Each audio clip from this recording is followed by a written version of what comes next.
Primero, agradecerle a Mónica. Ahorita haremos una presentación de ella. Presidente para la zona andina de PepsiCo, una persona colombiana, trabajadora, que ha crecido muy grande en la organización. No le quito presentación. Tenemos de invitados hoy a los consejeros económicos de la Embajada de Estados Unidos, Laura Lochman, Daniel, que está en Villanueva. Ambos hablan español. Si quieren compartir con ellos perfectamente ahorita en un momento, pues tendremos una oportunidad después de la presentación de Mónica. Tenemos a la viceministra del Interior, Natalia Gutiérrez, que también nos está acompañando. Y tenemos a nuestros más queridos miembros, presidentes del foro acá reunidos. Quiero dar un especial saludo a José Sáenz. Salió de una enfermedad larga, está aquí con nosotros. Nos agrada muchísimo tenerlo, José.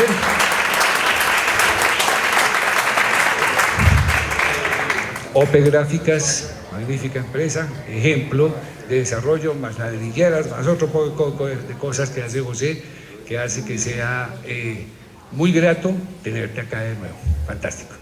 Y a todos ustedes. Miremos un poco los temas. Primero, segundo encuentro de líderes. Acuérdense de esto, el 7 de octubre, martes, en el Club El Nogal. Tenemos ya confirmados a los conferencistas excelentes, Horst Polman, Cencosud, Jumbo, quien es una persona que logramos traer de Chile para que nos cuente sus experiencias de líder, como liderazgo, porque esto va enfocado exactamente al liderazgo. Obviamente ustedes saben, inversionista grande en Colombia en este momento. Por favor.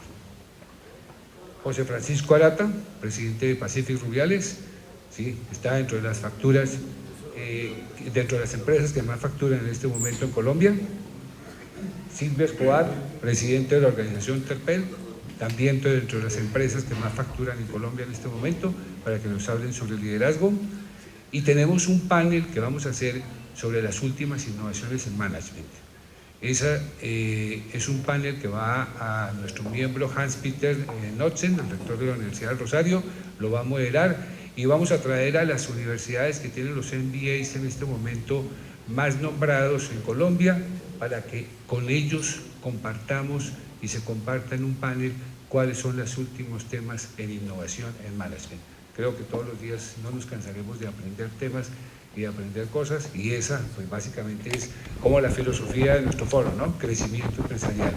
Entonces esperamos una convocatoria muy grande y que el 7 de octubre estén a reventar esos salones, porque este es un evento que se hace para el foro y para la gente que también está cercana a los miembros del foro. Hemos trabajado fuertemente en juntas de mejoramiento, pegante fundamental del foro, y vamos a hacer en la plenaria de agosto, último viernes de agosto, vamos a hacer una plenaria de juntas de mejoramiento. Queremos reunirnos todos y todas las juntas de mejoramiento en un taller que va a dirigir Clara Villa. Ese taller se va a hacer cada junta de mejoramiento en una mesa y se va a manejar en un tema para que logremos enriquecer este espacio que es fantástico para nosotros y logremos generar a partir de él sinergias que nos ayuden a que las juntas de mejoramiento cada vez crezcan más y se desarrollen más. Último viernes de agosto, quedó para agosto básicamente porque hemos detectado que en junio y julio, por el periodo de vacaciones, mucha gente está por fuera y queremos que haya una convocatoria plena y muy grande sobre el tema en juntas de mejoramiento, ya que creemos que es fundamental. Hemos identificado pues dos grandes grupos de juntas de mejoramiento, las de la gente nueva, las de la gente antigua, y ambas tienen diagnósticos, un tris diferente. Y obviamente pues lo que queremos es mirar exactamente e impulsar para que las juntas de mejoramiento nos ayuden a ese pegante fantástico que es el que le da el foro. En grupos de acción, ustedes ven que hemos estado trabajando, el clúster de Bogotá ya se reunió, ya tiene unas propuestas concretas. Alfredo Mota, que está acá, es el coordinador del clúster. Estamos trabajando 17 asistentes y se va a trabajar en temas que tienen que ver para poder, en 3 temas que pues más adelante lo publicaremos. Ahorita me extiendo mucho en el tema. Clúster de tecnología, nos reunimos con la viceministra de las TICs, María Isabel Mejía.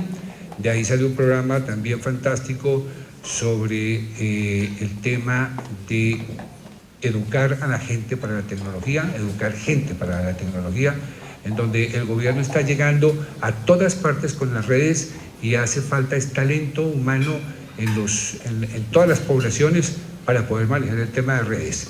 Fue un reto que nos lanzó la viceministra y en el cual el foro lo acogió y empezaremos a trabajar en él. Y bienvenidos, además, la gente que esté por fuera del clúster pero que quiera trabajar en esto. Hubo gente de educación trabajando, hubo gente de talento humano trabajando en el tema, y bienvenidos todos los que se quieran sumar a estos programas. Clúster de construcción, vimos allá una magnífica presentación de la construcción del World Trade Center, un tema que los que estuvieron manifestaron mucho su agrado. Vinieron los constructores de World Trade Center y nos contaron exactamente, no solo a nosotros, también a otro grupo de gente, cómo se habían construido, cómo se había construido y se está construyendo lo que hoy en día se está haciendo allá.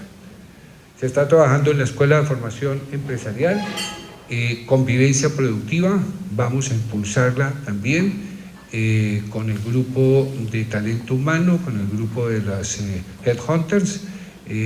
Vamos a generar unos perfiles, y con ASO Occidente, que Mauricio Villegas, nuestro expresidente, lo lidera, también vamos a trabajar en un tema fuerte con ellos, que ya está empezando y ya está listo. Alianzas, vamos a trabajar con Pro Barranquilla, y la idea con Pro Barranquilla, que estuvimos reunidos con ellos la semana pasada, es hacer una especie, es una unión y un pacto en el cual nos volvamos como si estuviéramos allá, como los canjes de los clubes, ¿sí? Si nosotros vamos a Barranquilla, que tengamos allá la gente que nos ayude en cada una de nuestras áreas, la gente que podamos llamar y descolgar el teléfono y decir: yo soy del Foro de Presidentes, señor de Pro Barranquilla, ayúdeme. E igualmente los de Pro Barranquilla van a venir acá y nosotros les abriremos las puertas para eso. En el momento que haya, como en este momento, plenarias, serán invitados, y en el momento que también estemos allá y coincidamos con ellos en temas y eventos de ellos, también seremos invitados. Es la primera alianza que vamos a sellar con un tema de redes que habíamos hablado, y pues que en este momento esperamos llegar y convertirlo, ya empezar a que sea realidad. Trabajo también tuvimos, Peter Schwartz. Hay gente que me dijo que estuvo fantástica la conferencia, yo no pude ir, Rubén Nogal, y esto es un tema que lo quiero traer porque fue una idea de un miembro del foro. Juan Manuel nos llamó y nos dijo que quería traer a Peter, que si podía, que no coincidía con plenaria, convocamos, fue mucha gente del foro, entonces está abierto la posibilidad para que el foro apoye iniciativas como estas, en la que queramos que haya participación y tengamos gente fantástica que nos pueda compartir con todos.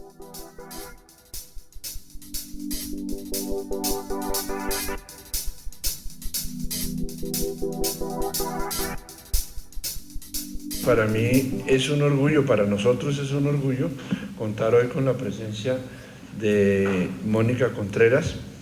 La visita que tuvimos la oportunidad de hacer con Carlos Alberto a invitar a Mónica, pues fue muy especial. Yo conocí a Pepsi hace muchos años y, como diríamos, nada que ver con la Pepsi hoy en día. Hasta me llegué a sentir como en Gymboree. No sé por qué, tuve una sensación muy distinta, muy especial en el look de la oficina, en el espíritu que se respira. Mónica es economista de la Universidad Externado de Colombia. Tiene una carrera espectacular. Antes de Frito-Lay trabajó con Parmalat. Fue gerente de marca en Papas Margarita con la familia Asensio antes de que Papas Margarita fuera adquirida. Y pues la historia de Mónica es la historia de una persona, de cómo pasar de ser gerente de Papas Margarita a dirigir las operaciones de PepsiCo en la región andina. Como ustedes sabrán, la presidenta global de Pepsi es una mujer de origen hindú, una persona muy interesante. ver la sala de juntas de PepsiCo, nos comentó, como una de los suministros, la comparación, nos dijo que solamente había 2 salas en Colombia con esa tecnología, en la presidencia de la República y en la presidencia de PepsiCo. Y se genera un primer hemisferio de este lado real y un segundo hemisferio virtual, y entran todos los países del mundo, que se siente muy bien, como en Disney o en las guerras de las estrellas. Muy interesante. Mónica está casada con un oftalmólogo, definitivamente tiene muy buena mujer y yo no quiero alargarme, simplemente invitarla y decirle: Mónica, bienvenida, esta es su casa, para nosotros es un honor tenerte hoy y la audiencia es tuya. Muchas gracias.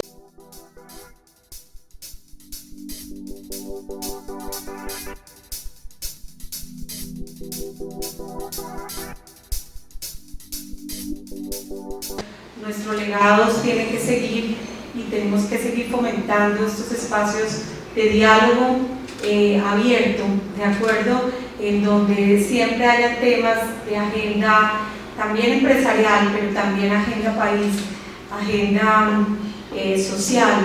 Creo que como líderes y como personas que tenemos hoy la posibilidad de estar como presidentes de compañía, parte de lo que nos compete es el desarrollo de nuestra sociedad.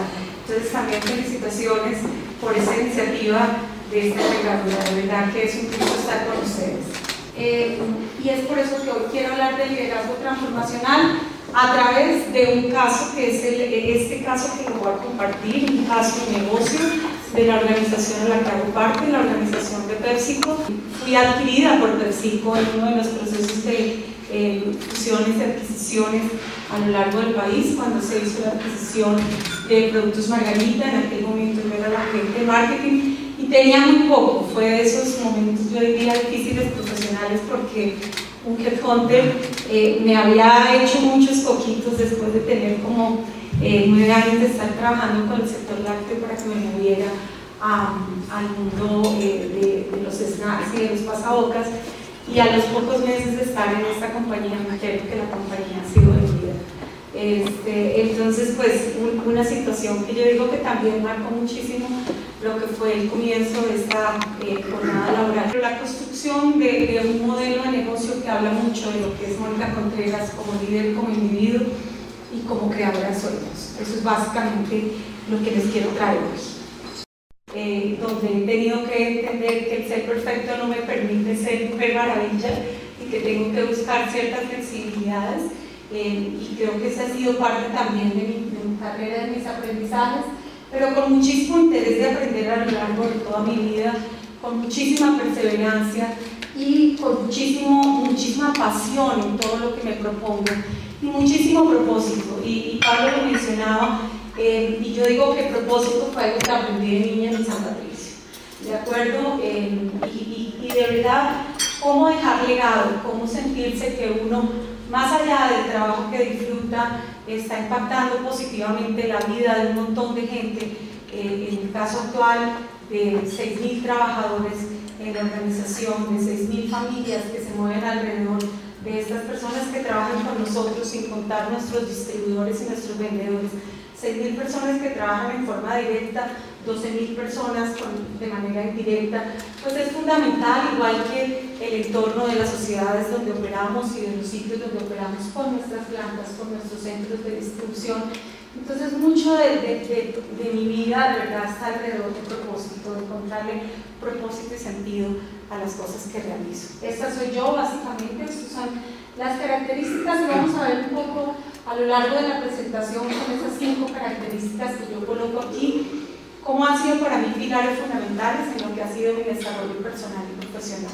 Y también mi desarrollo como madre, porque creo que las mujeres también tenemos que entender que nosotros no solamente nos desarrollamos como personas, como profesionales, sino también como madres, que es una labor que no es menor en el diario vivir. Aquí veo pocas mujeres, ¿de acuerdo?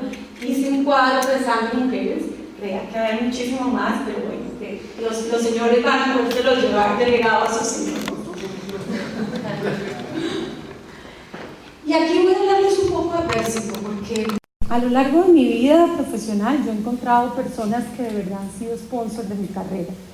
Y esta es una de esas personas, sponsor de mi carrera, Indra Nooyi.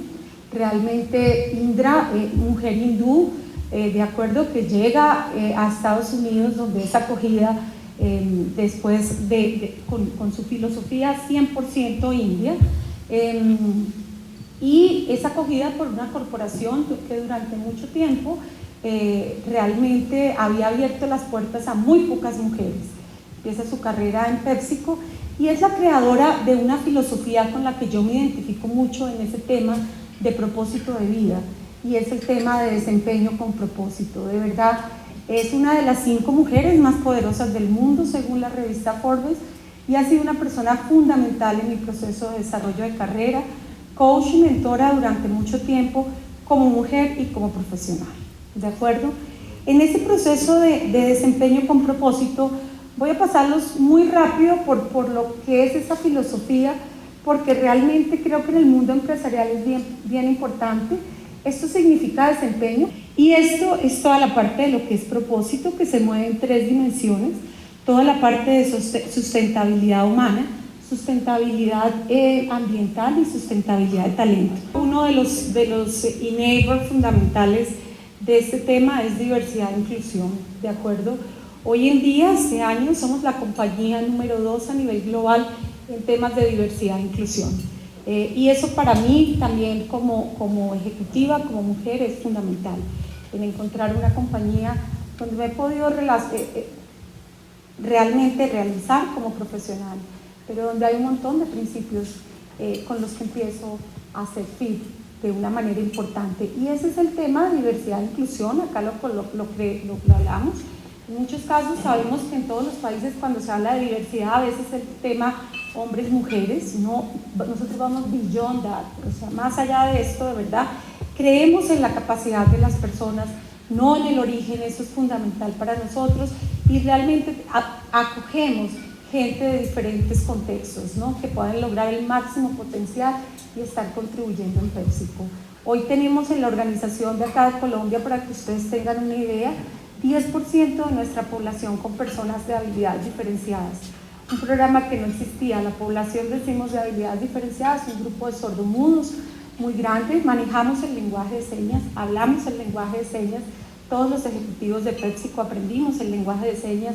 No existía, y realmente para nosotros es un gusto poder hablar con ellos y que ellos encuentren en PepsiCo una organización, y que encuentren a un grupo de líderes que, sin tener ningún interés distinto a poderlos acoger realmente, podemos hablar con ellos su propio lenguaje, el lenguaje de las señas. Entonces, a eso hacemos referencia en esta organización, y realmente creo que también desde el punto de vista personal, pues eso también es legado, eso también es pasión, y por eso yo siempre hablo que este tema de diversidad e inclusión es una ventaja competitiva que nos permite avanzar a mí en lo personal, ¿de acuerdo?, y al negocio dentro de todos los países de andinos, que es bien importante. Yo, con esta presentación personal y con esto un poco corporativo de lo que es el mundo de PepsiCo, tratando de unir las dos cosas, les voy a contar lo que ha sido una jornada que para mí ha sido la jornada de transformación más grande que he tenido que vivir profesionalmente en los últimos 4 años. Una jornada que arranca en el 2011, cuando realmente en el 2010 fui nombrada como gerente de la operación de Colombia. Yo realmente empiezo en la operación de Colombia como gerente de marca con Margarita. Posteriormente, muchos roles, muchas experiencias críticas, viajando muchísimo a muchos países a entender el mundo corporativo de PepsiCo global, a entender el mundo latino, a entender el mundo que me decían era masculino de la organización de PepsiCo en México, y realmente cuando me dan la posibilidad, después de que paso de la gerencia de marketing, tomo la dirección de ventas. Fui la primera mujer en Latinoamérica que llega a una dirección de ventas dentro del mundo de Latinoamérica, lo cual también es bien importante dentro de mi carrera, y donde aprendí un montón de cosas. Aprendí que realmente podía impactar muchísimo más, y el acercamiento con el frontline, entender lo que eran sus necesidades, no solo de las fuerzas de ventas, sino también de la gente de nuestras plantas, era el principal motor de generar compromiso, commitment y entregar resultados. Y después de esa gerencia de ventas en el año 2010, fui nombrada como gerente del negocio Colombia. En aquel momento aquí empieza esa jornada de transformación de la que les voy a hablar, de esos últimos 4 años, y quise colocarles esta frase, ¿no? No es el más fuerte de las especies el que sobrevive, tampoco el más inteligente.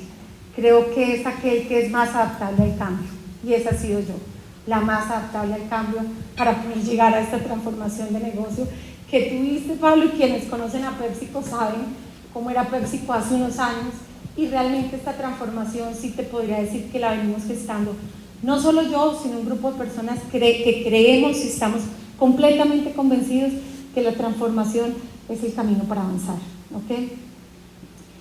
Esto es básicamente cambiar parte de la cultura en la que sabemos que estamos todas las compañías en los últimos años, innovar y cambiar, como ese name of the game en el que estamos siempre buscando el balance de dónde movernos.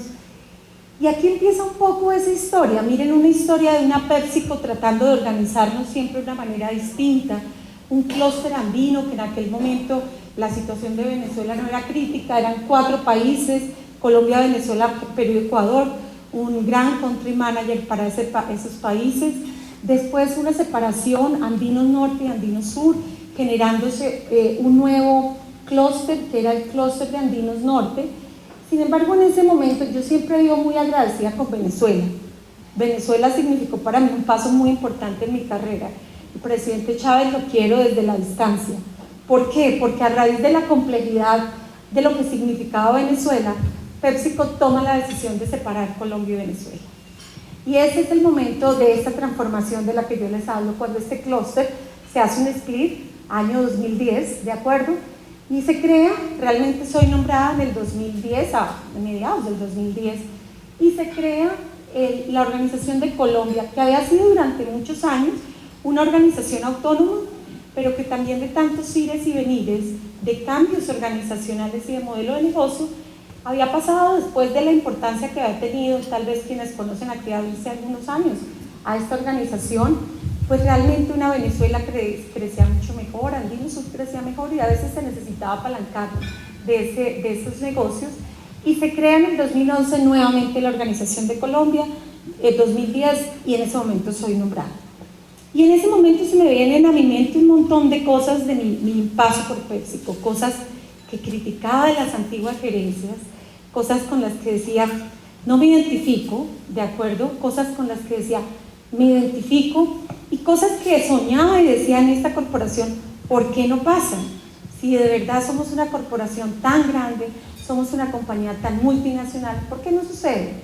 Y ese es el proyecto con el que arrancamos. Empezamos un poco con el tema de crear una identidad para ese negocio. Invito a un grupo de personas, todo mi staff directivo, es importante que sepan, tomo la decisión en aquel momento de decirle a PepsiCo que le voy a apostar un staff directivo para la Organización de Colombia 100% colombiano, y gente que hubiera crecido conmigo al igual que lo que yo había crecido durante los últimos años en la Organización de PepsiCo Colombia. O sea, que realmente hubo cambios, devolví expatriados que tenía en aquel momento de la Organización de México a México, de la organización incluso de Venezuela, pero tomo esa decisión, realmente liderar con gente que viniera creciendo igual que yo y que conociera muy de fondo la organización y muy de sus raíces de donde estaba.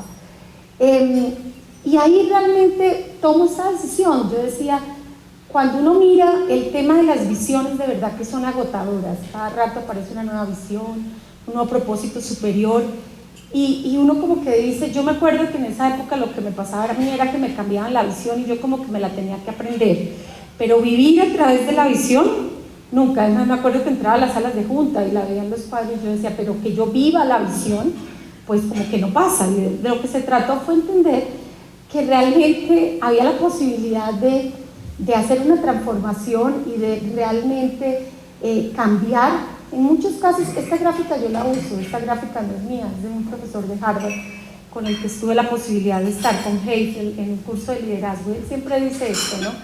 Que cuando nosotros vamos a hacer un cambio, las compañías cambian por eso, porque realmente hay un 60% que están en crisis, hay un 30% por situaciones de bancarrotas y hay un 10% que deciden cambiar. Nosotros en ese momento tomamos la decisión que requeríamos cambiar, que era una oportunidad muy linda para el negocio, para un grupo de líderes que yo estoy invitando, pero que había una necesidad importante de cambiar, ¿ok? O sea, nosotros jugábamos en este 10 y miren lo que pasaba con la organización.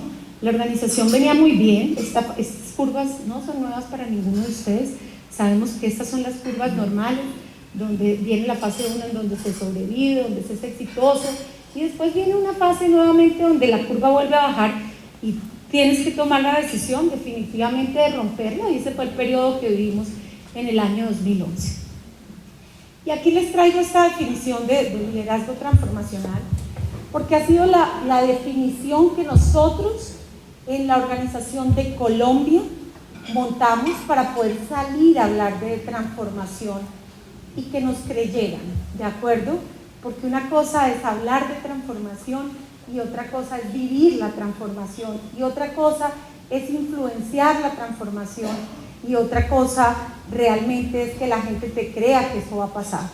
Y tomamos esta definición de transformación y de liderazgo como esa capacidad de la comunidad humana para generar nuevas realidades. Recuerden el contexto del 2011 Colombia. Veníamos de periodos difíciles, de acuerdo al país, veníamos de periodos de donde en nuestra realidad, ¿cuál era? Una realidad de unas fuerzas de ventas que durante muchos años no habían podido entrar a trabajar a muchas de las zonas del país. Veíamos ese liderazgo como esa capacidad de generar una nueva realidad a una comunidad, ¿de acuerdo?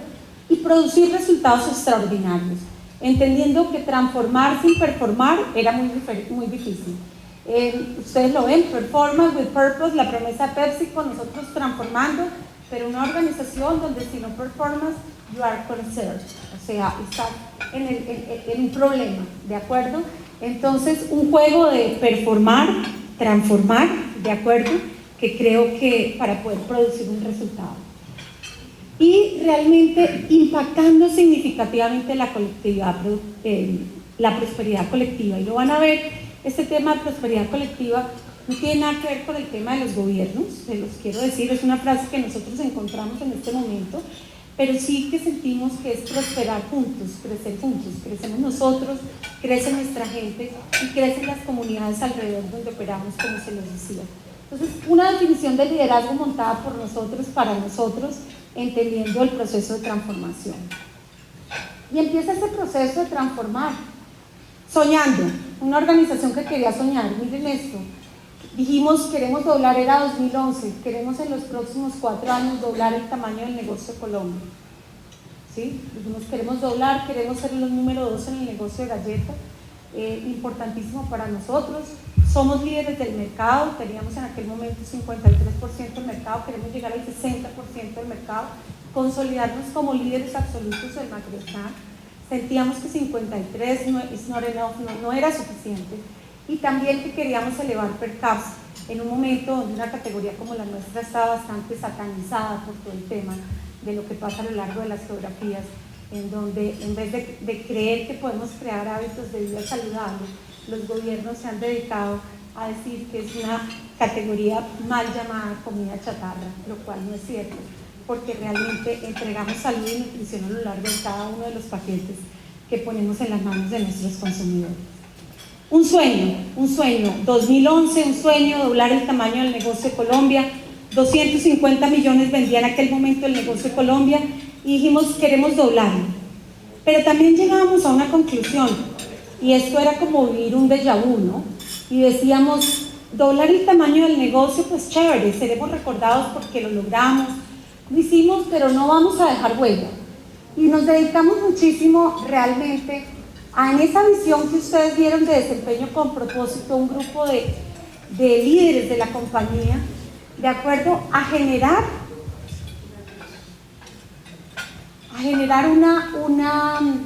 un propósito superior y una visión. Realmente nosotros no la llamamos visión, la llamamos propósito superior, porque todas las decisiones que tomamos en la organización de Colombia en aquel momento tenían que pasar por ese propósito y tenían que impactar en ese propósito. Y dijimos, llegar a eso no es suficiente, realmente, ¿cuál es el legado que nosotros queremos dejar en esta organización de Colombia? ¿Por qué queremos ser recordados? cuál va a ser esa promesa de valor y cuál va a ser la identidad competitiva con la que nosotros queremos avanzar como negocio, cuáles van a ser las principales estrategias, pero también cuáles las nuevas prioridades y nuevas habilidades de líderes que tenemos que traer aquí para que nos ayuden. Son los mismos de antes, los tenemos que habilitar con algo más, y fue parte del trabajo que hicimos, y llegamos a este legado, a este proyecto de promesa de valor. Generamos bienestar en Colombia a través de experiencias nutritivas únicas, ¿de acuerdo? Y focalizamos esto, si se dan cuenta, esa promesa de valor en función de diferentes stakeholders, haciendo vivir esa visión a lo largo de cada uno de ellos, ¿no? Desde el lado performance y desde el lado de propósito, ¿de acuerdo? Y ustedes ven un poco cómo empezamos a trabajar de fuerte estas tres dimensiones. Nuestra gente prosperando juntos, comunidades siendo una comunidad socialmente responsable, y en el consumidor realmente a través de nuestros productos generando experiencias alimenticias únicas, ¿ok? Pero ustedes dirán, bueno, Mónica vino a hablarme de la compañía, ¿cierto? ¿Y qué ha pasado? En esa cercanía y en ese paso con el Frontline, yo sentía que hasta aquí lo que habíamos hecho podía ser un poco más de lo mismo. Y más de lo que yo también había criticado como líder. Había invitado a un grupo de líderes chéveres que han crecido con nosotros, pero realmente yo dije, no sé si esto mi gente lo quiera, no sé si esto realmente, este trabajo que hemos hecho, realmente es algo que ellos quieran acoger o no. Y nos dedicamos a convocar, y aquí empieza este tema, a crear una marca, entender cuál era la cultura, ese DNA que había en PepsiCo de aquel momento de Colombia, para entender cuáles elementos queríamos mantener, cuáles elementos queríamos dejar atrás y cuáles queríamos fortalecer como organización.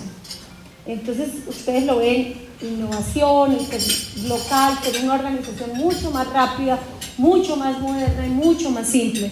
Fueron elementos que aparecieron en aquel momento, pero también aquí no nada nuevo. Encuestas de cultura organizacional se hacen muchísimas, y de ahí a que se transforme hay un gran gap. ¿Qué hicimos nuevo? Lanzamos una marca. Esta marca, este cohete que ustedes ven, Pablo lo vio en la oficina, me dijo, Mónica, ¿qué es este cohete? ¿Qué es esto? Este es el cohete, Pablo. Un plan que se llamaba Expedición 500, que tenía un significado que era doblar el tamaño del negocio de Colombia para llegar a ser una organización de 500 millones de dólares, ¿de acuerdo? Pero adicionalmente, mira la invitación, invitamos a 60 personas de la compañía, incluidas gente del Frontline, bien importante. Los invitamos a ellos a que participaran de este proyecto y a que nos dijeran cómo creían que tenían que doblar con nosotros el tamaño del negocio de Colombia. Y en ese lujo por los detalles, en ese paso mío del marketing, les diría yo decía, bueno, crear una marca es chévere, ¿de acuerdo? Acoger a la gente, invitar a la gente que formen parte de este proyecto, también chévere, ¿de acuerdo? Pero invitémonos a soñar, ¿ok? Y que soñaran con nosotros, que soñaran como personas, que soñaran como negocio, y que entendieran si realmente estaban dispuestos a asumir este reto con nosotros. Este video que van a ver fue montado por gente del Frontline de la compañía con la agencia BBDO. Eso nunca te pasaba, nunca. Era el director de mercadeo el que se sentaba con la agencia, no el Frontline, menos de operaciones, menos de ventas, diciéndole, oiga, llevamos trabajando en este tema 6 meses y queremos venderle así, porque si así se le habla a la gente, creemos que es como vamos a poder soñar, de lo contrario va a ser distinto. Fíjense este tema, empezamos a trabajar una organización completamente distinta, una organización 100% multifuncional, 100% matricial, oficinas 100% abiertas, que ese es el cambio que dice Pablo. Todas las oficinas nuestras no tienen puertas, todos los espacios son abiertos, todas las salas de juntas son abiertas, ¿de acuerdo? Estamos en salones de innovación que van desde asientos en el piso, árboles donde se recrean las ideas, hasta realmente salas de junta ya de mayor dimensión, no formales, como lo puede ser la telepresidencia. Pero realmente una organización que cambia a raíz de este proyecto que se llama Expedición 500, 12 equipos, 12 prioridades, 2 equipos multifuncionales, incluyendo gente del frontline de todas las áreas de Colombia, de acuerdo, trabajando 12 prioridades que se establecieron en aquel año. Nosotros vamos a Nueva York a vender los planes. Eso es lo que nos sucede, a traer los recursos para esto. Tomamos la decisión de por primera vez irnos las 60 personas que nosotros convocamos a esta expedición, con este video, con esos programas. Por primera vez el frontline de la compañía a presentar los planes de transformación del negocio de Colombia para los próximos 4 años. 60% de ellos no hablaban inglés o no hablan inglés. Ya han venido cada día avanzando en el segundo idioma, que es algo que hacemos muy fuerte, pero se fueron operarios de líneas, operarios de máquinas, llevamos personas sordomudas que forman parte del proyecto, esos 60, que realmente trabajan en estos 2 equipos multifuncionales a venderle el proyecto a la corporación.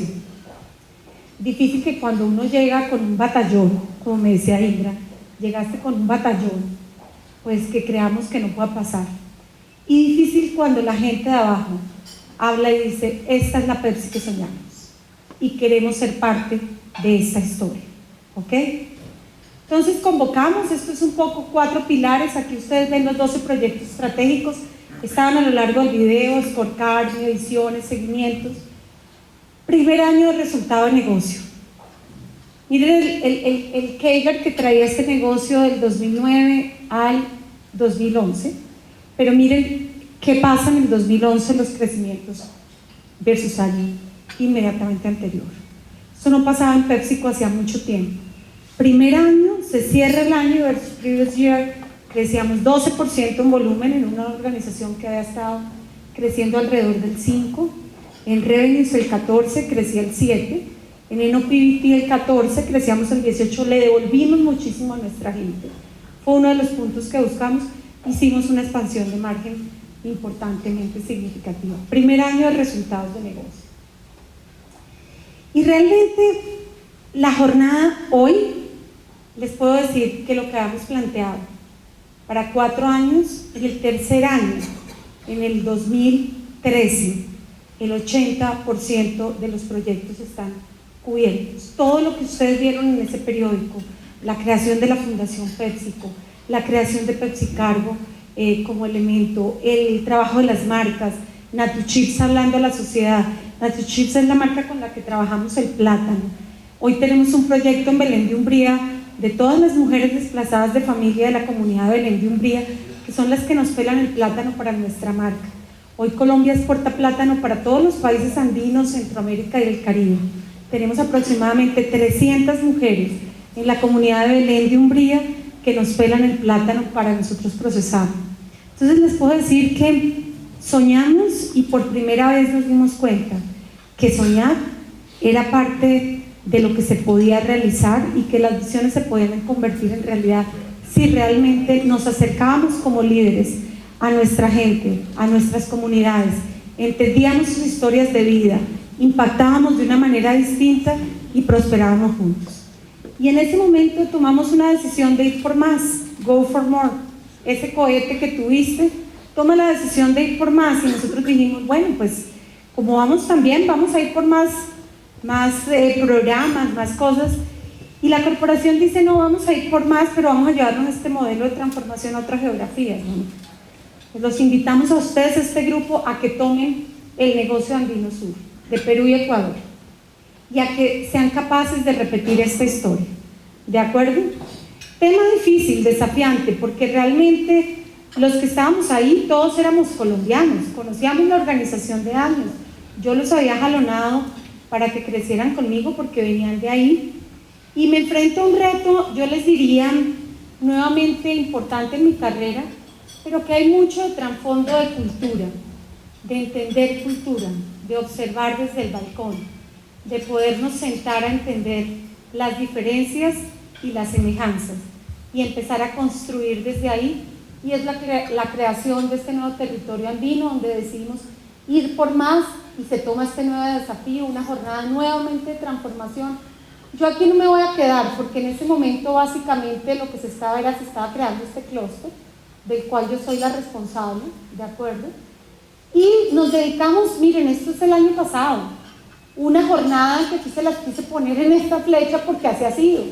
Primeros meses a observar, a diagnosticar, a crear las bases para ese Foundation for Growth de los próximos años, a movilizar a la organización a través de una cultura nueva que imprimir y volver a subir al balcón, que es en la parte donde estamos ahorita, a observar si la gente nos está creyendo y si realmente se nos están moviendo al ritmo de lo que creemos, porque a veces imprimimos velocidades y las organizaciones van a otras velocidades.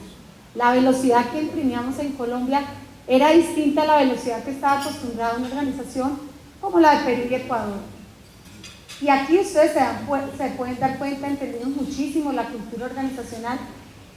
Y quise poner este punto porque creo que era una organización que también entregaba buenos resultados, no extraordinarios, pero un liderazgo de los equipos ejecutivos y unos comportamientos bien diferentes para una organización que ya trabajaba 100% matricial como la de Colombia, donde no existían puertas, donde todos trabajamos de la mano, donde a mí me observan en muchos de los casos. Hoy estoy vestida, créanme, muy elegante, yo ando vestida mucho más de pantalón y camisa de Pepsi, de acuerdo, me identifico más con eso porque así vestimos quienes trabajamos en la organización para poder estar cerca de nuestra gente, de acuerdo.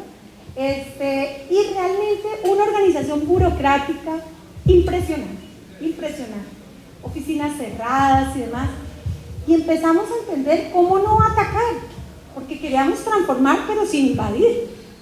Y yo llegué a mi oficina y dije, bueno, quítenme la puerta a los señores de mantenimiento. Lo primero que quiero hacer es que me quiten la puerta. Pues el edificio no puedo hacer mucho, es bastante cerrado, pero quítenme la puerta. Y quité la puerta y se me acercó la asistente que tengo allá y me dice, Mónica, ¿tú sufres de claustrofobia? Le dije, no, Charo, es que yo no concibo que vengan a pedirme citas o vengan a hablar más y que realmente encuentres mi oficina cerrada. Y me dice, no, pero yo te voy a manejar la agenda, la gente viene, pide la cita conmigo y tú me dices si los atiendes en 1 o 2 meses. Yo dije, no, esto no es lo que quiero, y empezamos en un proceso de verdad, de hablar desde, yo digo, de evangelizar, ¿sí? De evangelizar, literalmente evangelizar. Decir, no que no estábamos en lo correcto, sino que podía hacerse mejor, ¿de acuerdo? Y esa ha sido la jornada del 2013, desgastante personalmente. Aquí está Andrés es sobrino de mi esposo, y está Juan, que también conoce a Roberto, mi marido, jugador de golf y demás, y ellos a veces me molestan. Juan dice, Mónica, pero es que llevaste a Roberto a que se saliera del golf. No, Juan, es que yo estaba evangelizando, entonces el hombre le ha tocado en el último año tomar algún rol ahí.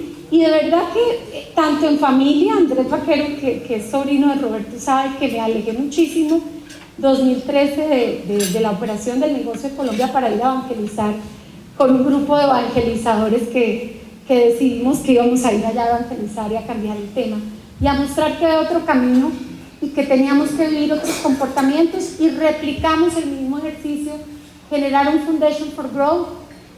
Balanceamos un poco el legado. Miren, la organización, Perú es un país, todos oímos en los diarios que Perú crece muy bien, que es la economía de Latinoamérica que mejor crece, pero no se nos olvide que el 70% de la población peruana es pobre, y que ese 70%, un 30% representa la clase media emergente, gente que ha llegado ahí a la clase y que el gobierno todo el tiempo está tratando de sostenerlos en esa clase.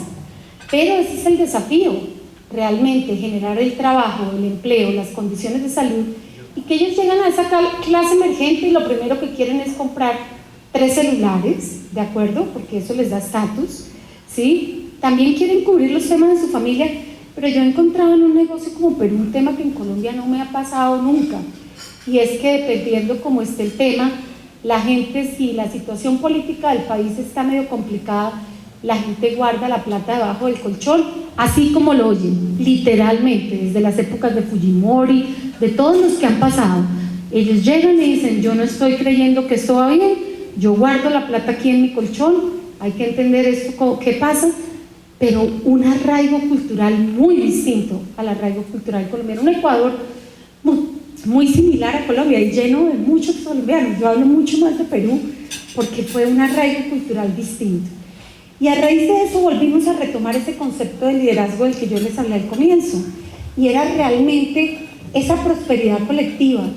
En la compañía, les diría que del frontline estábamos todavía por encima de lo que eran los niveles de pobreza de Lima, cuando mirábamos de Perú, cuando mirábamos a la corporación, y yo hacía el censo, casi el 90% de las personas que trabajaban para PepsiCo, que no es menor, son 2.500 personas en el negocio de Perú, vivían en condiciones de pobreza, y muchos de ellos estaban saliendo de pobreza extrema.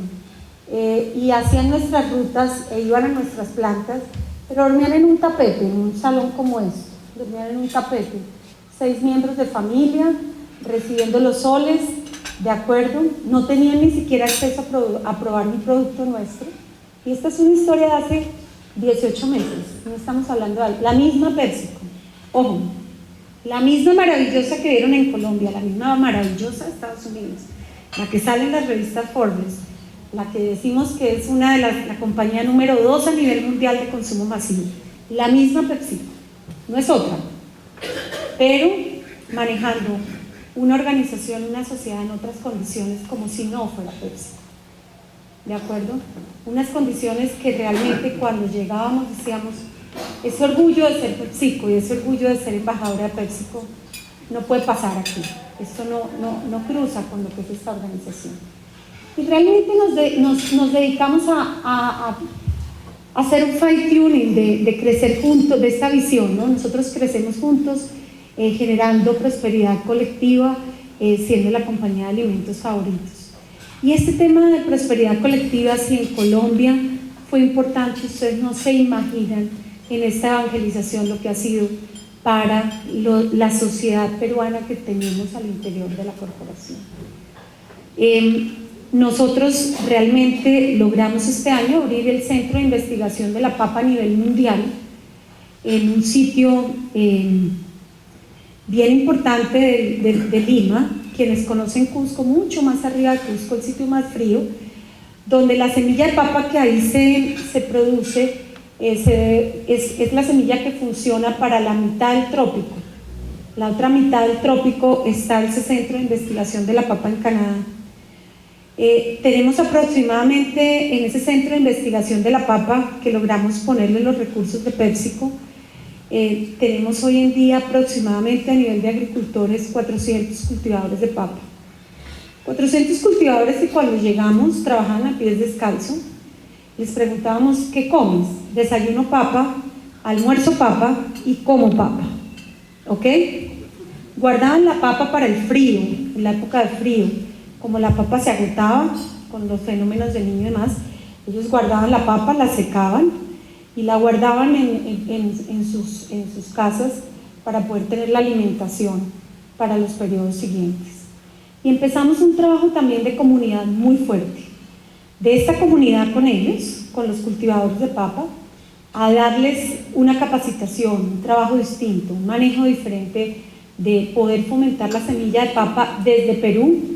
Hoy en día estamos con el proyecto Semilla de Papa que está arrancando ahí incluso hasta Marruecos, hasta Pakistán, hasta la India. Estamos trabajando toda la semilla de papa que estamos produciendo ahí, la forma como la estamos expandiendo.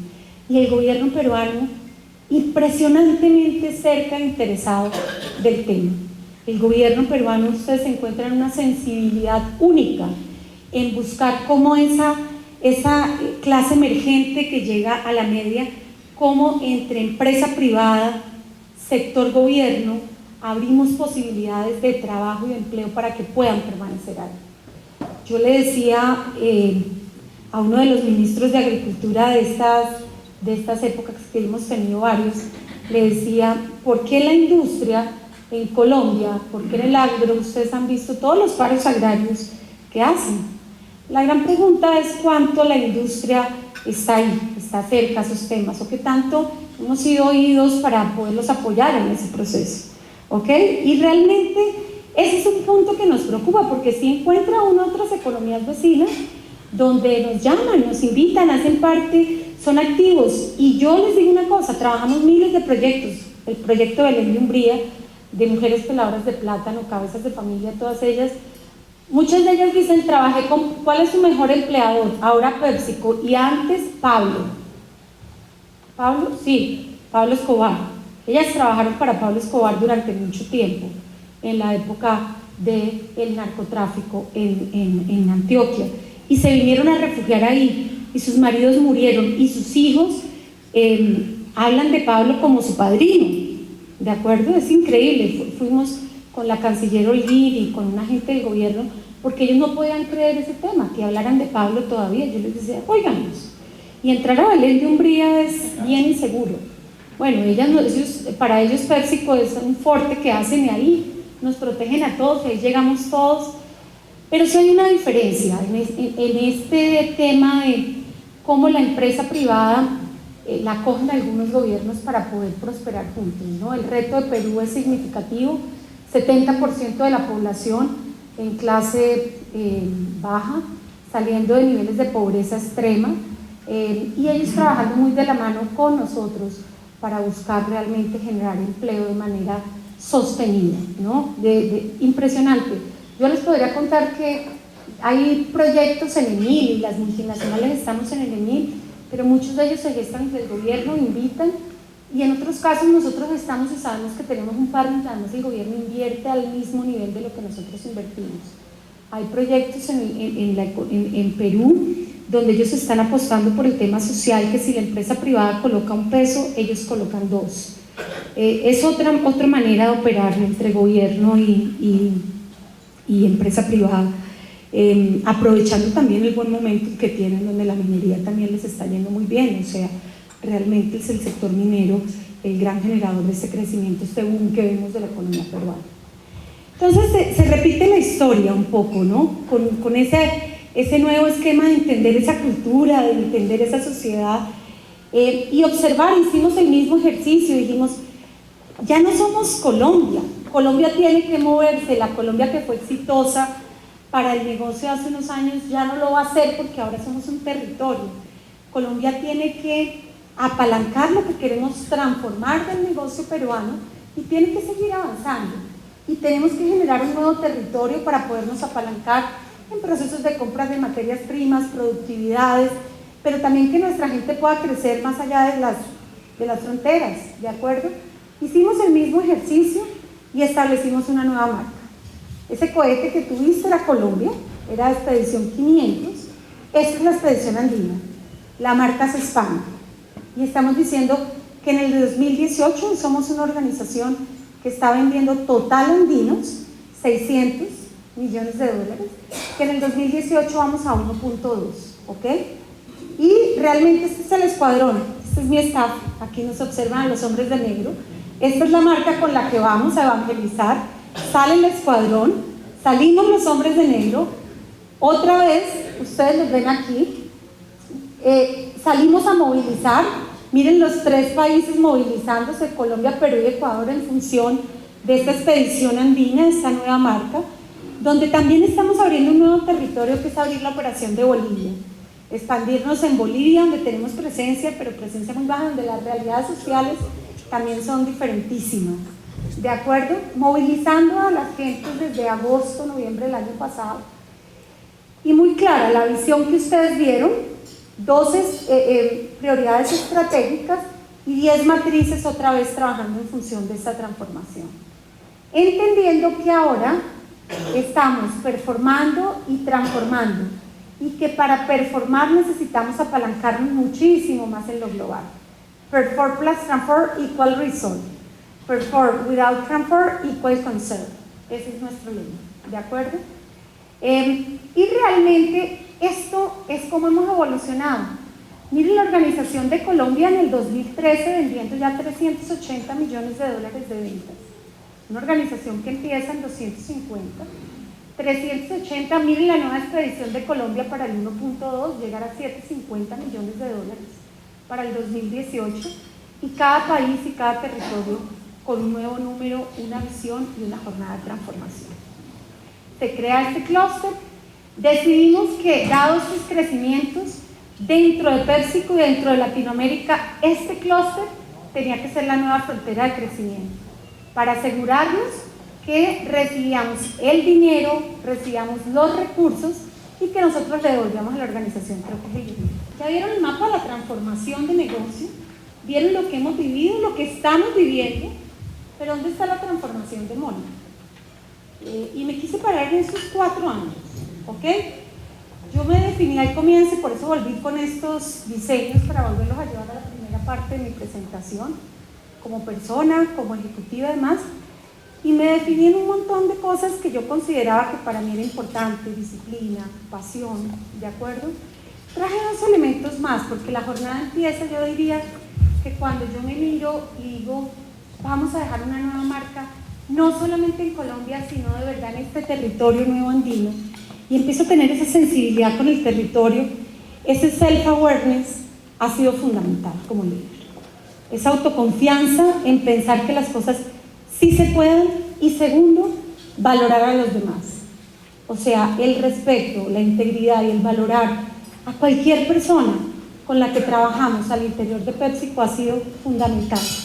Eso les diría yo que han sido fortalezas internas que yo coloco para empezar a gestionar en los primeros años de ese cambio de Colombia la estrategia y la ejecución. ¿Y por qué pongo estrategia de ejecución? Porque PepsiCo dijo, óyeme, pago por ver, show me the money. Yo quiero ver, ¿cierto? O sea, it's fine, ¿cierto? Pero show me the money, que esto de verdad pase. Y aquí en esta parte yo les diría que la decisión estratégica que tomamos, y que realmente yo, tal vez por tener parte de esa vena de ventas y haber pasado por ahí, sale en este momento, es demostrar que a través de la ejecución, esa excelencia en la ejecución, se estaba gestionando la estrategia. Porque eso era lo que podían ver, lo que se estaba ejecutando, el resultado, lo que pasaba en la calle, lo que pasaba en el día a día. Y ese fue el pensamiento estratégico que utilicé realmente con el comité directivo.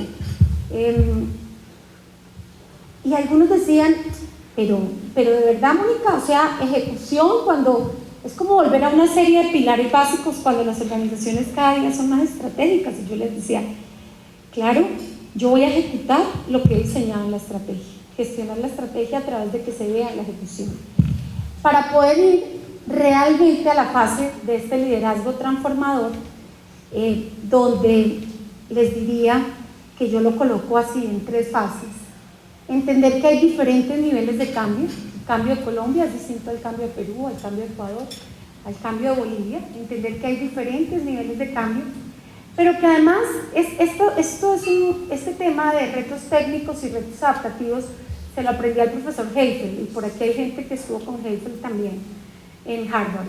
Y él dice, hay cosas técnicas que tú las sabes hacer, o sea, te enfrentas a un reto y sabes cómo vender más, claro, vamos a poner el exhibidor, la ejecución, eso es fácil, pero el adaptativo es el que realmente va a permitir que la cultura cambie, el que viene de abajo, cuando la organización es capaz de poner esos elefantes en la mesa y hablar de ellos, ¿de acuerdo?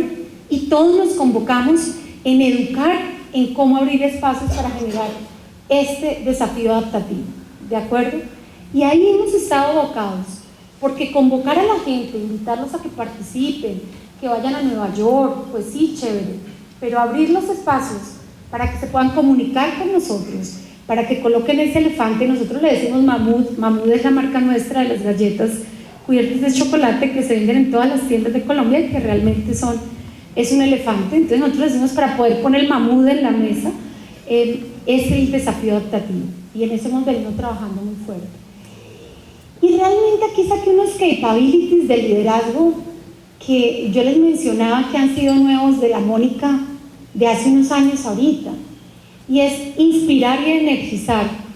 Miren, a mí me costó muchísimo trabajo que yo llegaba a Colombia a las reuniones y hablaba, y la gente, wow, yo llegaba a Perú y hablaba, y yo no sabía si me habían entendido, si estaban de acuerdo, si creían o no creían, porque esa es su cultura y no pasa nada, pero entenderlos desde ahí y poderles permitir que en ese desafío adaptativo de hablar y de colocar los puntos en la mesa en una cultura que es de observación, de muchísima observación, y es solamente con hechos, y cuando las cosas sucedan, creo y avanzo, es bien complicado. Entonces, esa evangelización ha sido sobre la base de inspirar y energizar, y empezar a desarrollar a otros, vender historias de desarrollo de otros, desarrollar a otros, porque en Colombia eso ya lo había hecho, pero allá no, y convertir un staff ahora mucho más diverso e incluyente, como esa parte de diversidad e inclusión, que era uno de los principios a los que yo hablaba,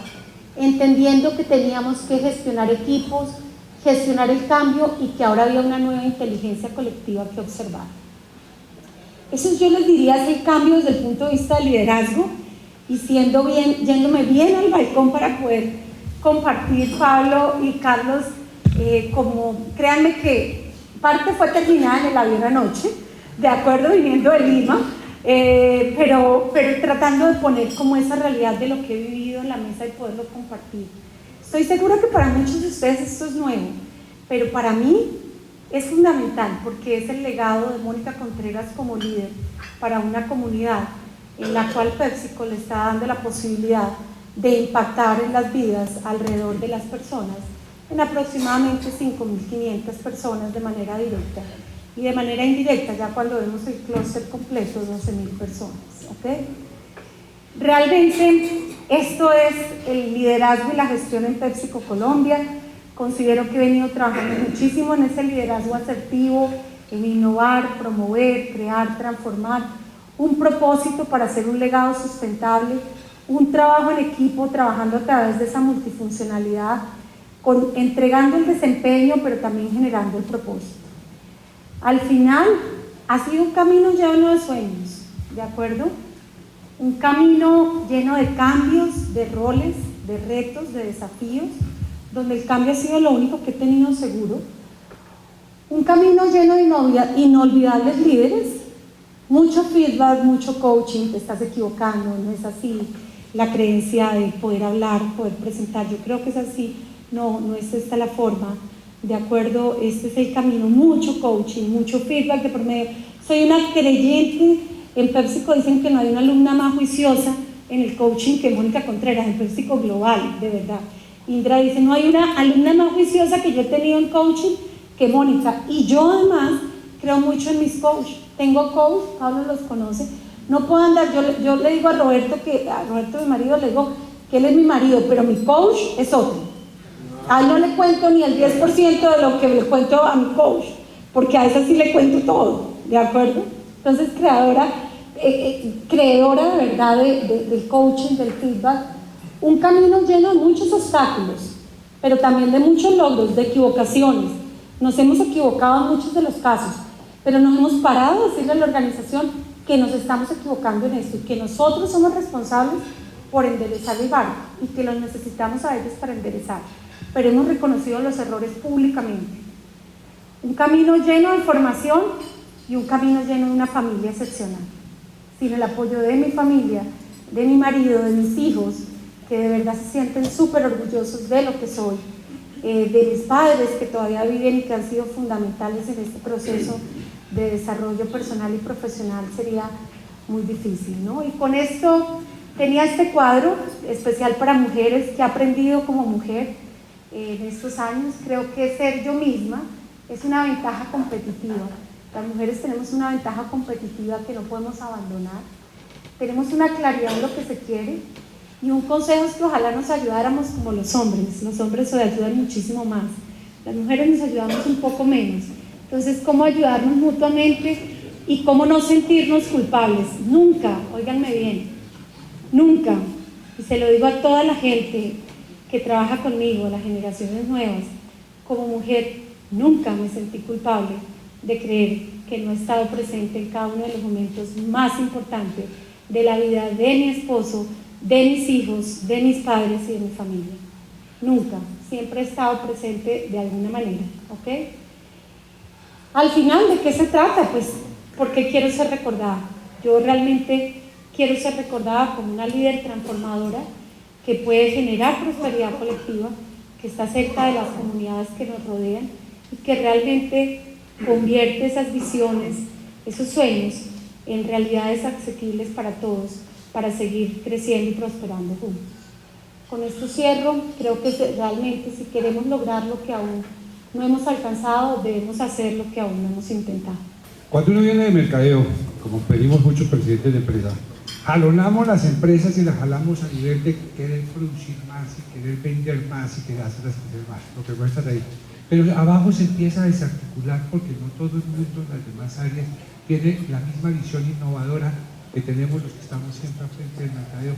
¿Qué te pasó ahí, Percy? ¿Qué pasó ahí abajo en todo eso? El portafolio que desde el lado de mercadeo desarrollamos fue un portafolio a la medida. Cuando tú invitas a la gente a que trabaje en un proyecto como esto, lo primero que te dicen es: los productos que ustedes han diseñado son copy-paste de Estados Unidos como buena multinacional, y poco hablan al consumidor colombiano o poca identidad tienen con nosotros. De hecho, nos encontrábamos con temas como: ni nosotros los consumimos, empleados de la compañía, ¿ok? Y era difícil creer que un empleado de la compañía te dijera eso. Estaban entendiendo muy claro el reto adaptativo, poner el elefante en la mesa, y nosotros creíamos que técnicamente teníamos la respuesta, lo cual no sucedía. Y realmente nos fuimos a entender que Colombia, ahí lo mencionábamos, no podía ser visto como un solo país. Entendimos que los insights de los consumidores, de los empleados, nos tenían que llevar a dividir el país en 3 regiones. Hoy en día presentamos una gama de productos, precios, puntos de precios, propuestas de sabor completamente distinta entre una región y otra. Entendemos que valor para el consumidor en la costa es que te den un paquete grande, llenador y demás, en un punto de precio que para ellos es un hot price point, y que valor para la persona del interior es pagar lo justo por algo, pero no me quiero llenar con los sabores que siempre como. Ustedes lo vieron ahí, nos fuimos a hacer co-branding en Bogotá con la... todos creemos, y todos los que estamos aquí, yo les garantizo que creen que el pollo que más se vende en Bogotá es cocorico. Error. La brasa roja es el pollo más vendido en todo Bogotá, es la brasa roja. Nosotros desde marketing decíamos cocorico. Cocorico, vamos a hacer una alianza con cocorico. Cuando fuimos a entender a la gente de las plantas, nos decían: no, nosotros comemos en la brasa roja, cocorico es muy caro. Y empezamos a diseñar productos a la medida de esas marcas, con co-branding de ellos y demás, pero fue entender incluso hasta ese nivel el consumidor, Carlos. Realmente dividimos el país, lo seguimos segmentando, así igual estamos manejando el cluster. Lima es una cosa, provincias es otra, en Ecuador la costa es una cosa, Guayaquil es una cosa y Quito es otra, y se comportan los consumidores y los insights que tenemos son diferentes. Entonces creo que el acercar a la gente también nos permitió entender que la aproximación que teníamos del marketing era inadecuada, y que cuando hacíamos propuestas diseñadas a su medida era fácil hablar de crecimiento. De lo contrario, era bien difícil, y no fue fácil en una compañía donde, como PepsiCo, donde parte de lo que hacemos es live and adapt, ¿cierto? Se lanzan grandes cosas, Doritos, Lay's, Margaritas Lay's a nivel global. Nosotros pudiéramos recibir la estrategia de esas marcas y hacerles copy-paste. Hoy en día hay 2 marcas de Colombia que son marcas globales para PepsiCo, que es de Todito, una marca que nace en Margarita, y Natuchips, con su proyecto social, pero que han nacido de poder entender algo. Lograste tener la visión para crear las condiciones del cambio, sabías para dónde tenías que ir y lograste vender la idea internamente. ¿Cómo lograste de la organización a nivel internacional el apoyo para esas nuevas ideas de transformación tan profunda como las que pusiste a funcionar en el área andina? El apoyo de tu organización arriba me imagino que ha sido fundamental. ¿Cómo lograste convencerlos? Veníamos de unas encuestas de clima organizacional muy bajas en aquel momento. La Organización de Colombia se situaba en la media de la encuesta de clima, y una de las grandes apuestas, ustedes lo vieron ahí, era participar en el Great Place to Work de Colombia, pero también la gran apuesta que teníamos era que queríamos estar dentro de las 3 primeras organizaciones y encuestas de climas organizacionales, que en el caso nuestro la compañía es la herramienta más fuerte con la que nos miden. Y trabajamos muchísimo no solamente en recibir a ese grupo de gente y trabajar cerca a nuestra población, sino también entender lo que nos decían en esa encuesta para poder transformar. Transformar y realmente sin escuchar y sin construir con las bases es muy difícil. Cuando nosotros fuimos y presentamos el plan, pedíamos algunas inversiones, pero creábamos un círculo virtuoso, que ahí ustedes lo ven. Era una expansión de margen que no estaba desde el punto de vista de profit tan grande como aspiraba PepsiCo, pero parte de la apuesta que les decíamos es: vamos a devolverle este crecimiento como parte de la inversión del país, del negocio. Y no lo compraron, y la única respuesta que dijeron es: Colombia no tiene sindicato en la organización. Nosotros tenemos pacto colectivo, que viene desde la época de Margarita. Y yo tuve que cerrar el sindicato de Savoy cuando se hizo la constitución de Savoy Brands con PepsiCo. En aquel momento era uno de los sindicatos más beligerantes del negocio y se cerró el sindicato. Y no fue un momento fácil profesionalmente y para la organización de Colombia. Y al cerrar el sindicato, la encuesta de clima se cae mucho y empezamos nosotros realmente a avanzar en entenderlos a ellos. Y Juan, llegamos al primer año en tener la encuesta de clima número 1 de PepsiCo global. Colombia viene desde el 2011 alcanzando la encuesta de clima número 1 de PepsiCo global. ¿Ok? Creo que esa fue la carta fundamental. El día que llegó la encuesta de clima, nos invitaron a una ceremonia muy importante que hace el Sherman Award, que lo da Indra, y hemos sido Sherman Award en los últimos 3 años de manera consecutiva. ¿Por qué? Por ese cambio que hicimos, el transformar y el elevar el clima organizacional, y cómo no solamente llegamos ahí, sino cómo nos hemos sostenido. Entonces, te diría que cuando la organización empieza a cambiar, lo único que uno tiene que hacer es retirarse como líder y observar cómo la gente te compra la idea. Para mí ese ha sido de los momentos más cumbres como líder, el poderme retirar y observar desde el balcón. ¿Okay? Conocí el caso de Ventanilla, del alcalde de Ventanilla en Lima, que realmente ha hecho una transformación, lo ha hecho con empresa privada y tiene un concepto de liderazgo por bienestar. Me gustaría saber si nos puedes anotar algo de lo que ustedes hayan hecho en Ventanilla o no han trabajado allá y cómo ven ese proyecto. Conocemos el proyecto de Ventanilla del gobierno y al igual que los otros proyectos que yo mencionaba acá, pues creo que la gran apuesta del gobierno es la sostenibilidad de esa clase. Cuando uno dice que en un país, recuerden estos números, el 70% vive en condiciones de realmente pobreza, pero de ese 70%, un 30% venía de vivir en condiciones de pobreza extrema.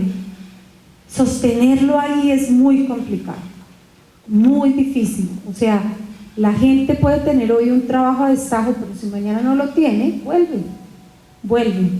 Ventanilla y todos los proyectos que nosotros le hemos llevado al gobierno peruano, que realmente han sido 3 en este último año, uno muy focalizado a agro, que es el de cultivadores de papa, otro muy focalizado a todo lo que es básicamente nuestras comunidades, en los sitios donde nosotros atendemos.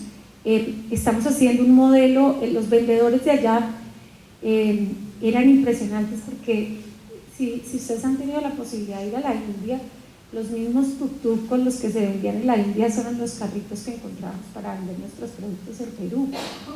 Y era gente que compraba su motica japonesa en $1.500, $3.000 y con eso nos vendían. Y empezamos a generar un proyecto de responsabilidad social, de generar microempresarios como fuerza de venta. Y estamos financiando a un grupo de esos antiguos vendedores que llevaban un buen tiempo con la compañía, a convertirlos a una figura más estable de microempresarios con aproximadamente 20 rutas, donde les estamos financiando esos temas. Atendían los productos, los compraban y los dejaban ahí al lado de la cama, por eso veíamos la plata debajo del colchón, es verdad, y la veíamos. Ellos su ganancia la metían debajo del colchón y uno les decía, ¿pero por qué? Decían, porque no está claro qué va a pasar con el gobierno. los niveles de confianza. Ellos han tenido, la cultura peruana, las políticas los han afectado muchísimo y el nivel de confianza del consumidor varía muchísimo cuando uno lo compara Perú contra Colombia, incluso contra Ecuador, es impresionante. Entonces hicimos un proyecto de microempresarios que fue el segundo, donde estamos generándoles empresa. Hoy en día ellos ya tienen aproximadamente entre 12 y 15 rutas. Ayer justamente estaba visitando la nueva generación de microempresarios que tenemos en Trujillo, la segunda ciudad más importante de Perú. Otro tema importante es la diferencia entre la capital y la segunda ciudad, ¿no? Cuando uno va a Trujillo, Arequipa, las segundas ciudades son completamente distintas a lo que nos pasa en Colombia entre Bogotá, Medellín, Barranquilla. Eso no existe, allá la diferencia es notoria, muy grande. Entonces estamos con un proyecto de microempresarios también nacionales que el gobierno nos ha apoyado muchísimo, porque el gobierno peruano está trabajando muy fuerte en la formalización. Y en ese proceso de formalización ellos lanzan un impuesto que es percepción, que lo lanzaron el año pasado. ¿Por qué? Porque había mucha informalidad, las plazas de mercado y demás, el tema impositivo allá era de locos. Entonces nosotros estamos trabajando también con el gobierno en formalizar esa clase, en ayudarles a formalizar, pero también que ellos puedan dar medicina, salud a sus mismos empleados, sino que trabajen a destajo, que era lo que nos pasaba. Ese es el segundo pilar en el que estamos trabajando, y estamos trabajando un proyecto muy fuerte de educación. Así como aquí en Colombia y allá también tenemos una comunidad que estamos creando de personas con habilidades diferenciadas. Ustedes no se imaginan alrededor de donde operamos con los cultivos, los indígenas todavía hablan nuestro idioma, no se entienden con nosotros en muchos de los casos. Entonces estamos yendo a educar, nosotros estamos enseñando el alfabeto, el español, todos los líderes, el comité, las 46 personas estamos yendo a educar, enseñando con cartillas del gobierno a leer y a escribir a esas comunidades, ¿ok? Hacemos labor social 1 o 2 veces en el mes. Primero empezamos el comité directivo trabajando con el gobierno y posteriormente ya llevamos realmente aproximadamente 180 personas de la compañía que se han unido al programa. Nos desplazamos a más allá de Cusco, a Urubamba y a todas estas comunidades a enseñarles a leer y a escribir, ¿ok? Entonces te diría que así trabajamos un poco más con el gobierno, en esas 3 aristas más que con lo que es Ventanilla propiamente. Una pregunta personal, dice que te libre de responderla. ¿Cómo cultivas esa pasión? ¿Cómo cuidas esa pasión? Porque eso creo que no es producto de la casualidad, sino que hay un trabajo interior, personal, continuo. Háblame un poco de eso. Sí. Que yo creo que eso viene muy de la sangre también, ¿no? Y realmente es importante que lo sepas. Yo llego a Bogotá teniendo 7 años, pero yo soy nacida en una ciudad que es Ocaña, norte de Santander. Entonces, mi papá tuvo que salir un día porque la guerrilla lo estaba boleteando, y soy la menor de una familia de 3 hermanos, hombre y mujer, gemelos mayores que yo, 9 años. Y yo recuerdo muchísimo de ese momento de salida, de esos 7 años, que nos tocó arrancar en un Nissan Patrol, porque en Ocaña, pues podrás entender que no había carreteras, no había avión, ¿de acuerdo? Siempre hay otro colega que de pronto lo conocen, Najib Nene, que también es, su familia también es ocañera, y mi madre es libanesa, sirio-libanesa, ¿ok? Mi padre santanderiano, ocañero, ¿de acuerdo? Pero yo salgo en ese momento y salimos literalmente con una mano adelante y otra atrás. Llego al colegio y me dicen, te subes aquí y nos vamos, ¿sí? Y así llegué aquí a Bogotá a los 7 años con mis hermanos mayores que ya estaban estudiando acá además, pero yo seguía allá. Mi papá, como ingeniero constructor, hacía un montón de proyectos, dentro de esos las carreteras, y el cura Pérez que existía y a quien llegaba, me cuenta él, hoy en día mi padre tiene 82 años, pero me cuenta que él llegaba, el cura Pérez llegaba a las oficinas de ingenieros y arquitectos y les llevaba hasta flechas del Catatumbo y todo el tema, y el cura Pérez siempre iba a que le ayudaran por los indígenas, y el tipo se había desaparecido y un día aparece y le dice, no, es que a partir de hoy necesitamos que la compañía que usted dirige, que tenía oficinas en Bogotá y allá, entregue tanto, y salimos. Y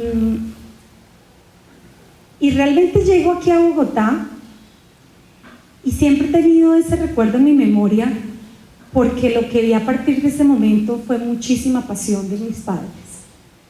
Primero, para llegar a un ambiente donde, si bien es cierto, la sociedad siro-libanesa conocía muy bien a mi familia, y ya los había acogido, los Meme y todos, porque también eran ocañeros y ya también se había desplazado Chay ya hacia acá y demás. Donde en el resto lo que pasaba era que llegar a una ciudad como la capital y posicionarte y avanzar significaba mucha perseverancia y mucha pasión por lo que se quería.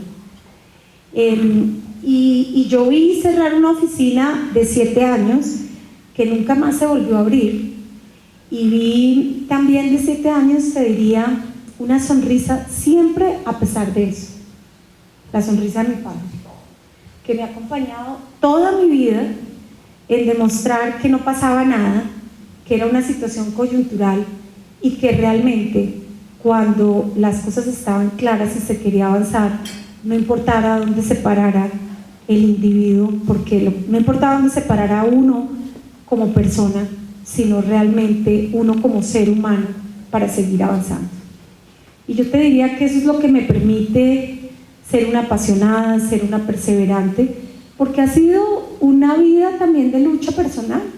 Le decía a Pablo que yo me acuerdo que mis padres me pusieron en el colegio San Patricio, el colegio era bilingüe, yo venía de pueblo. Entonces yo dormía, comía, desayunaba con un profesor de inglés que todavía lo alucino, ¿sí? Y Pablo me decía un día, ahí cambió tu vida. Le digo, yo no estoy tan segura, Pablo, porque de verdad yo alucinaba, porque en el colegio todo el mundo ya habían hecho kinder, pre-kinder, transición. La niña venía de pueblo, venía a séptimo y ya ellos hablaban un montón de palabras en inglés y yo hablaba mal como santanderiana, de acuerdo, como cañera, que también hablaban golpeadito, y segundo, no hablaba inglés, de acuerdo. Y siempre hay una sonrisa, o sea, de verdad en mi casa, a pesar de esas primeras situaciones de movilización y de lo que nos pasó, siempre hubo mucha sonrisa y mucha pasión. Mi madre, como buena sirio-libanesa, impresionante, una mujer detrás de bambalinas, dándonos increíblemente una seguridad y un self-awareness único. Yo digo que va en la sangre, porque creo que viene de la sangre también de mi madre, la constancia y la disciplina de mi padre, la sonrisa de mi padre, las ganas de progresar de mi madre, a pesar de que nunca fue profesional, pero desarrollándonos ese nivel de confianza, ese self-awareness que yo coloco aquí como individuo, que si uno no lo tiene y que lo trabajo todos los días con mis hijos, creo que puede ser un caos para las sociedades. Reconocer una cosa, en nuestra compañía en TechPoint, hoy valoro con más agrado poder ser contratista de ustedes. Los estándares que nos ha tocado, que es un tema en los últimos años frente a este cambio, han sido de altísimo en el tema de seguridad, y hoy entiendo por qué, pero también ha sido un aprendizaje que quisiera compartir, porque ha sido muy positivo para la empresa. Y en el tema de responsabilidad social, que es algo que también yo porto y aquí dicen que me apasiona, sí quisiera hacerte un comentario. Si yo me tuviera que hoy, y así lo voy a hacer, voy a pedir permiso para llevar casos de éxito a las universidades, porque esto hay que divulgarlo, yo diría, mire, PepsiCo va a vender en Colombia 500 millones de dólares. Voy a hablar del futuro, va a hacer en los otros dos indicadores, ¿cómo lo podría decir? Yo sé que has contado ahorita una serie de trabajos que están haciendo de tipo social, pero ese sueño, ¿dónde se ven transformando? Entonces voy a decir, en el tema social y en el tema ambiental, ¿cómo lo podría uno resumir para poderlo contar? Pero el resto es la sustentabilidad en 3 dimensiones.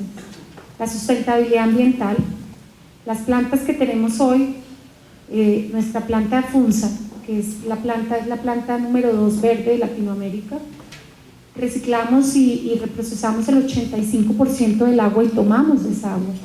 No hay acueducto en Funza. Desde ahí suplimos a un montón de comunidades con agua tratada para sus casas, ¿ok? Planta verde Funza, Mujeres Peladoras de Plátano, proyecto social, Fundación PepsiCo, trabajando realmente en 3 dimensiones muy fuertes. Para que ustedes tengan una idea de la comunidad de Funza, cuando llegamos a esa comunidad, se crea la zona franca en la época del presidente Uribe y nosotros llegamos allá, y encontramos a Nestlé con Purina. Yo siempre le digo a Manuel Andrés que yo lo quiero mucho, pero lo quiero de lejos, porque era el peor vecino que podía tener, porque era el sindicato más fuerte que encontrábamos de toda Colombia. El sindicato de Nestlé, que está ubicado en Funza, es el sindicato más fuerte a nivel país. Entonces llegamos ahí y generamos todo el proyecto de Fundación PepsiCo, trabajando alrededor de las comunidades. El grado de alcoholismo que había por la tarde en las comunidades de Funza era altísimo. Los padres salían de trabajar con nosotros, se iban a tomar trago y los niños quedaban amarrados en las calles, óiganme bien, amarrados. Estamos hablando de hace 3 años y medio, ¿de acuerdo? Y madres cabeza familia, padres cabeza familia. Abrimos en Funza 2 escuelas, 2 centros educativos, mismos que estamos replicando en Medellín, alrededor también de la planta, porque la situación era bastante igual, como una 13. Entonces, temas sociales, te diría que esos son nuestra bandera. Todo el tema de reciclaje y compost, en el caso de Colombia. En el caso de Perú también, todo el tema de compost, el tema de habilidades diferenciadas, allá enseñando la lengua español, aquí fortaleciendo cada día más el lenguaje de señas. Entonces, realmente te diría que en la parte social, eso es un poco lo que hacemos cuando hablamos de Human Sustainability, entregar productos de los que cada día nos sentimos más exitosos, pero además detrás de cada producto hay una historia, que esa parte no les hablé mucho porque me gastaría muchísimo tiempo contándoles las historias que hay detrás de cada papa margarita que ustedes se comen, de cada plátano Nacho Chips que ustedes se comen, de cada madurito que se comen, de proyectos sociales con nuestras comunidades. Entonces, eso es la parte de Human Sustainability, Environmental, toda la parte de Environmental Sustainability de Talent, creciendo juntos, creciendo nuestra gente y creciendo la sociedad. Esos 3 pilares.